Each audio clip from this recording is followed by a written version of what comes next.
And now, Raw and SmackDown present WWE Survivor Series.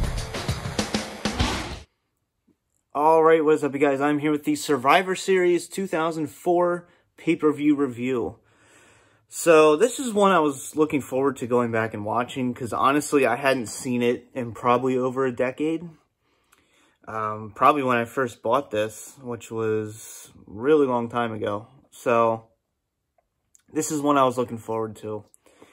And, you know, this pay-per-view, you don't really hear much about. People don't really talk about it very often. It's not really any, like, on countdowns or lists or anything. So this one's kind of a forgotten Survivor Series.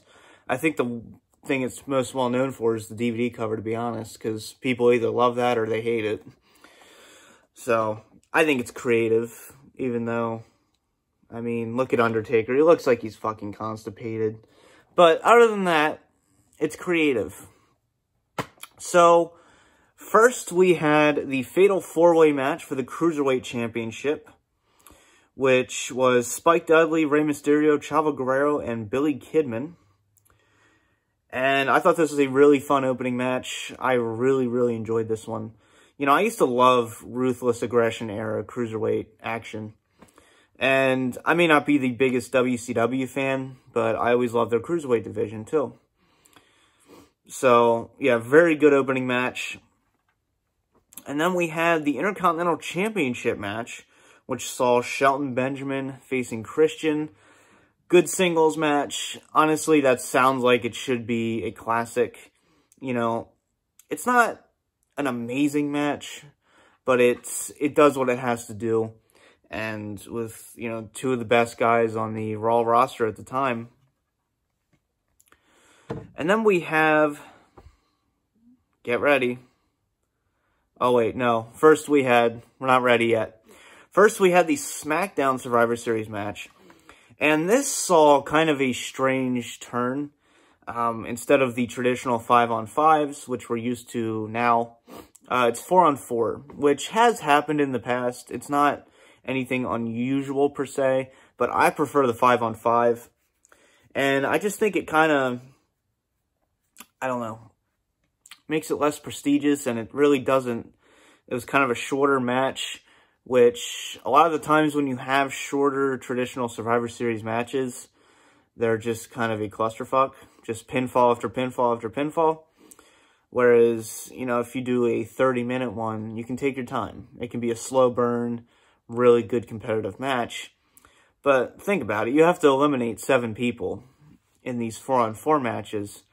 So that's like 1 every 2 minutes if this is a 14-minute match. So, yeah. But for this one, we saw Eddie Guerrero, Big Show, Rob Van Dam, and John Cena versus Kurt Angle, Carlito Caribbean Cool, Mark Jindrak, and Luther Reigns. Listen to that again. Mark Jindrak and Luther Reigns. That's prestige. So, yeah, like I said, this one really has nothing to talk about, unfortunately. It's just disappointing, you know. The farther I got into this pay-per-view, the less and less excited I was. Because like I said, I went into this really excited to rewatch this. And then I remembered, oh yeah.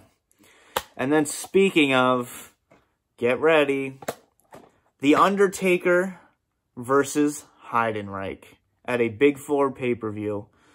That's match of the year right there. Yeah, this is just bad. It's more just sad than anything else. Like, Undertaker could have had a really good spotlight match on a Big 4 pay-per-view, and then you just waste him against Heidenreich. And like I said, this pay-per-view just feels like it's going more and more downhill. And then we had the Women's Championship. Trish Stratus versus Lita. Let's be honest, those are two of the all-time greats in terms of women's wrestling. And they've had a dozen better matches than this. You know, this is just kind of a throwaway match. You know, they've had better matches. So, you know, when I saw you know, that this was on the card, I was like, oh, well, at least we'll have that. But, no. You know, it is what it is. You know, at least they've had better matches. They've had a great rivalry. And now they have a DVD together for some reason. And then we have the WWE Championship match. We had JBL versus Booker T. And I think JBL at the time was a great heel champion. I know a lot of people hate him. He had the bullying accusations, whatever. But say what you want personally about him, but professionally, he was a great heel champion. And it felt like Booker T, obviously he wasn't going to win, but, you know, they were really building JBL up for, you know, to drop the title for WrestleMania. And I think that was the obvious decision, that he was going to keep the title, because this is November at this point, so you might as well drop it to John Cena, which, you know, they were really setting John Cena up a lot in 2003 and 2004. So, decent WWE title match, really nothing special at all whatsoever, honestly. It's kind of throwaway. And then we have your main event, your Raw Classic Survivor Series elimination match. So this saw Randy Orton, Chris Benoit, Chris Jericho, and Maven versus Triple H, Edge, Batista, and Gene Snitsky. Okay, so I think this is a better match than the SmackDown traditional Survivor Series match. I think it does what it needs to do. But it doesn't scream main event to me. Honestly, it doesn't. You know, you have Maven in there. You have Snitsky. Which, nothing against Snitsky. I like him. But he's not exactly main event material at this time. And then there's Maven, who's for some reason is still around.